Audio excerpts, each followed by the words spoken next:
What's up, math fans? I want to finish up this chapter on systems of equations. And we've already discussed solving systems of equations using algebra. It's called solving algebraically. And I touched two different ways to do it. I got a video out that explains using elimination. I got a video out using substitution. Two different ways, elimination and substitution. And actually, I think I put a third one out with more difficult elimination that includes least common multiple. There's one other way to do it. They give you two equations like this, and they ask you to solve graphically. Graphically means take those equations, understand that they're called linear equations because they lead to lines. And if you remember,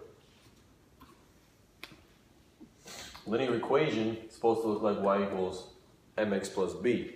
And then I explained in that video, m is the slope and the b is the y-intercept.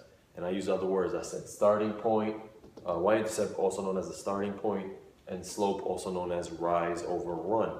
So I got a bunch of videos out that explain all the parts of what I'm about to do in this one video. So you might want to check those out first. Okay, so you want me to solve graphically, and you've given me two equations. That's known as a system. A system is more than one. But you won't let me use the algebra that you taught me already. So let's see. You wanted me to use substitution if y was alone. Y is not alone, so I can't use substitution. So I might want to use elimination here, but the point is, don't use elimination. You want to try to do it graphically by graphing. Sometimes graphically is actually easier, especially when you see fractions as your x coefficient. Because when I see fractions, you remember that's rise over run. So I already want to graph it because rise over run is easy for me. However, you'll see at the end, sometimes graphing is not good because if the lines don't cross perfectly at a point, then it's hard to see the solution.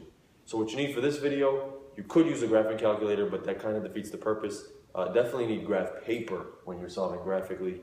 And you need your skills from old videos like solving literal equations. So, let me take that first one. 2x plus y equals 8. All right? I need to graph it, which means I need y alone. How do you isolate a variable, get rid of anything that's near it? Y is not alone because the 2x is also on the left side of the equal sign. So I'm going to do the inverse and bring it to the right side of the equal sign. Now y is equal to 8 minus 2x. And if you saw, or if you were paying attention this whole time, if I want mx plus b, I'm actually going to write the negative 2x first and then the plus 8. And I've done this before, okay? I'll explain that you don't get 6x here because they're not like terms. Write what you see. Don't try to combine them. Is y alone? Does it look like this? Yes, it does. So now you can tell me some things about this. All right? I'm going to ask you two questions. What's the slope? What's the y-intercept? M, the slope, is negative 2. The b, the intercept, is 8. Okay? So I'm going to go to my graph paper, and I'm going to start at 8. On the y-axis, also known as 0, comma 8. So I go up to 6, 7, 8. I go right here. Let me do that in red, actually. Okay, so I'm at 8. And what do I do from 8? I do what the slope says. The slope is rise over run. But wait a minute, this isn't a fraction. See, usually when it's a fraction, it's even better because then you can do rise over run right away. Here, you just got to remember it's really over 1. So I rise 2 and run 1, or actually it's because it's negative, I go down 2 and to the right 1. Always to the right. You read from left to right, you graph from left to right. So from this point, I'm going to go down 2 over 1. Count 1, 2 over 1, I'm here. This point should be 1, comma 6. I'm going to do it again. I'm going to go down 2 over 1. This point should be 2, comma 4. Okay? You can even do it again. 1, 2 over 1. Now I'm at 3, comma 2. And I mentioned this before. You really only need 2 points to make a line, but 3 makes it really clear so you didn't make any mistakes. Then you get your straight edge. And you connect the dots. Let's see, 5. This should be, okay. See, if you have graph paper, you'll notice that it is supposed to go through 4, 0, and then 5, -2, but I got lucky. I really did. You need graph paper. All right, now let's use another color for the other equation. I'm gonna stick with the blue. Here's my other equation, y minus x. Y minus x equals 2. Y is not alone again. How do I isolate the y? Let me get rid of the x, kind of like I did before. This time I add x to both sides. That cancels out. Y drops down. 2 plus x. Write what you see. Write 2 plus x. Or you want the x term first. X plus 2. Because the 2 is also positive. They're both positive. So x plus 2. And I'm going to ask you the same question again. What's the slope? And what's the y-intercept? The y-intercept is easy, it's 2, which means you start at 0, 2. I'll do this one in blue. 0, 2 is right here. Alright? If I'm going too fast, just rewind it, play it again. I'm saying the same thing. Start at 0, 2, and then do what the slope says. What's the slope? What's the m? What's the number in front of x? What's the coefficient of x? There's no number here. Oh, that's right, there's always a 1. If you don't see a number, it's always a 1 there. So the slope is 1, and 1 as a fraction is 1 over 1. So I go up 1, over 1, starting at 0, 2. So I go to my blue dot, which is 0, 2. I go up 1, over 1, I'm at 1, 3.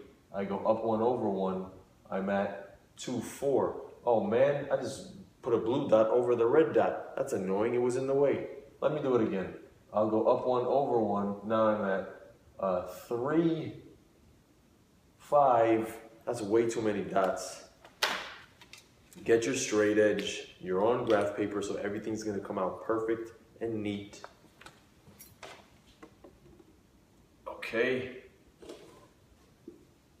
And I am done. The red line crosses the blue line, and I hope that you don't see this as any type of gang innuendos. It's a coincidence. Maybe I shouldn't have used red and blue in hindsight, so now I'm going to switch to green.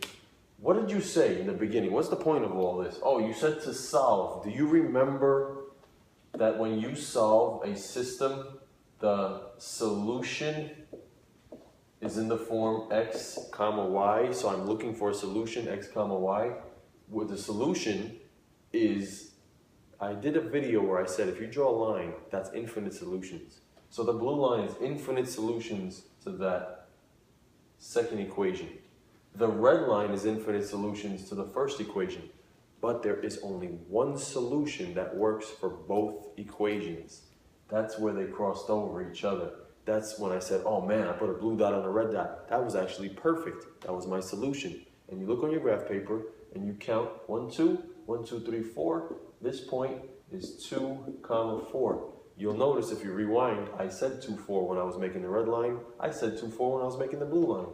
It's 2, 4. And if you put this, no, I'm very sorry. If you put this in the graphing calculator, and then you put this one in the graphing calculator, and then you press second graph, gives you a table, you will see 2, 4 in both tables. But that's the shortcut. I didn't really want to teach a shortcut. I wanted to just show you how to really do it. Although I do also teach shortcuts. So there's no excuses. You will get this. So my solution is 2, 4. That is how you solve graphically.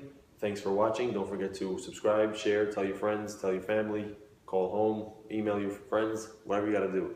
See ya.